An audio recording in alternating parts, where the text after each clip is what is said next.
Pag mag-birthday ka, dito lang. Ah, Pag mag-birthday ka, dito ka lang. wala nga. Oo. Oo. Hindi ka magsindi ng kandila or ano. Bawal sa reliyon ko. Ano bang reliyon mo? Iglesia ni Cristo. Bawal.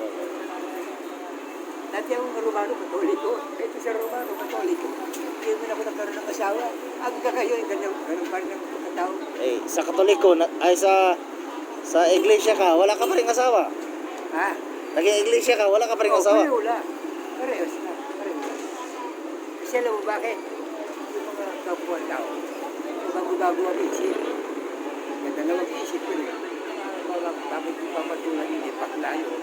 Eh, maganda na yung tao. O paano? Tapos, magkakaroon ng asawa.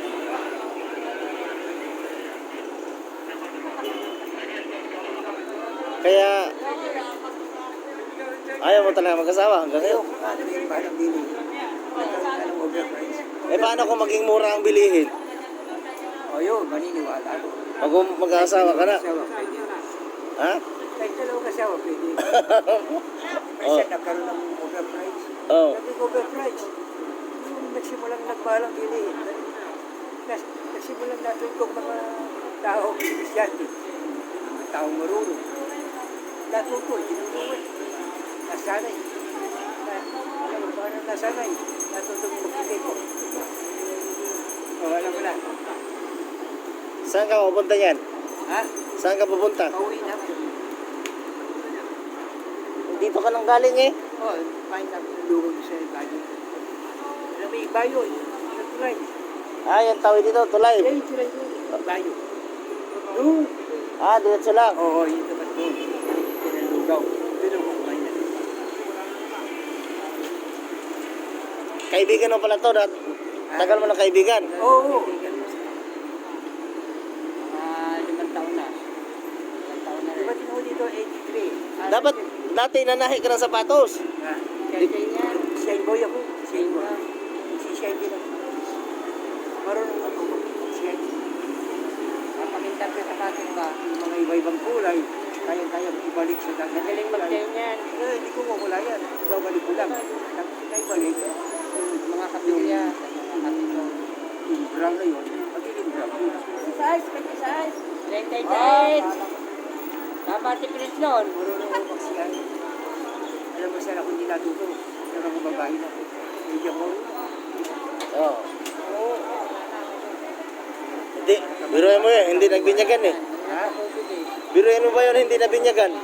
Dalawang pari pa lang ang bubigyan, pero babae wala.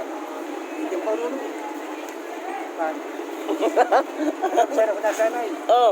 Sa pagkain. Kain ako ng kain. Kala ko kay Maria Palad eh. Kaya ko kung kilala niya si Maria. Kilala mo si Maria? Ha? Maria. Maria Palad. Wala pala kabuang-buang pa sa mundo.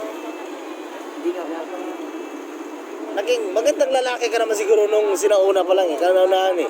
O, kamukha ko siya, no? Kawin ko rin ko siya. Rod na ba? Ano mo kung anong apelido? Ano ha? Anong apelido niya? Isip. Isip apelyido mo? Oo.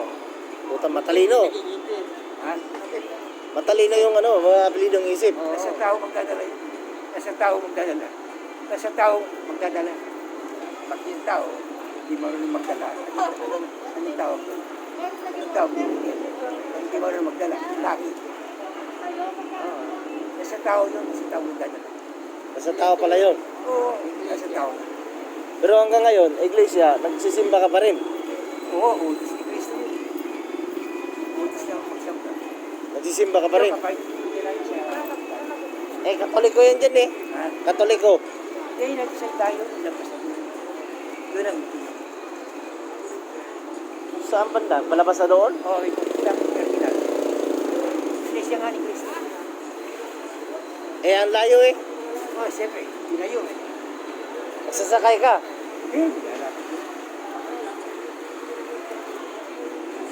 Ang iglesia ni Cristo hindi naniwala sa revolto, di ba? Oo. Hindi naniwala sa mukha ng Panginoon. Bakit? Ikaw nga, isa-isay mo nga sa akin yung bakit. Ba, ewan ko. Hindi ko alam. Mga ministro namin. So, ibig sabihin, pagpakitaan kita ng revolto, hindi ka naniniwala doon. Alam ko, naniniwala. Eh, iglesia kayo. Ang iglesia, hindi niniwala dyan eh. Ako na, hindi ako galing. Katolik eh. Taon ba? Kasi inaayawan nila yun eh. Hindi ako galing. Hindi ako pinanganak. Hindi lang ako nagkaroon ng asawa. Sa rumang. Dalawang beses ang sabi niya na. Yan sa pari. Yan sa iglesia. Kaya dalawang beses. Alam mo saan ako hindi nabinyagan. Ang babae ka na hindi bumibinyagan. Bakit? Turuan kita, gusto mo? Turuan ka nga raw. Hindi ka po. Yung turuan niya. Hindi ka nga makakapag-asawa niyan. Hindi ka makakapag-asawa. Hindi ka may asawa. Ano mo, may ganito sa'yo, mag-aalaga.